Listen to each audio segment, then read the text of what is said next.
ભાઈ લોકો તમે કાલના વિડીયોમાં જોયું હતું કે આપણે શરૂઆત કરી હતી બાંધવાની. હવે આજે આગળ ઘણું વધારેનું કામ ચાલુ છે, હું તમને બતાવું આગળ.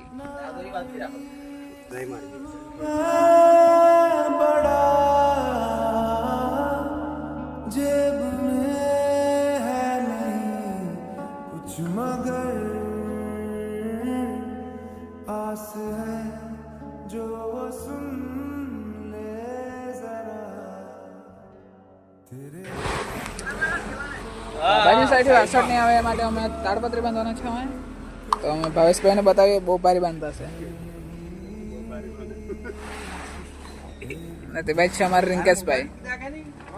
તો ભાઈ લોકો હું થઈ ગઈ છું રેડી કપડાં બદલીને, કેમ કે હવે જવાનું છે માસલા ગણપતિની મિટિંગ માટે, અને ત્યાં જવાનો સમય છે એમ તો ચાલુ થવાનો 4 વાગ્યાથી, અને 4 વાગી ગયા છે 3. હવે નીકળવું પડશે કારણ કે વરસાદનું વાતાવરણ છે. હજુ વરસાદ રસ્તામાં પડ્યો તો અટકી બી જવું પડે,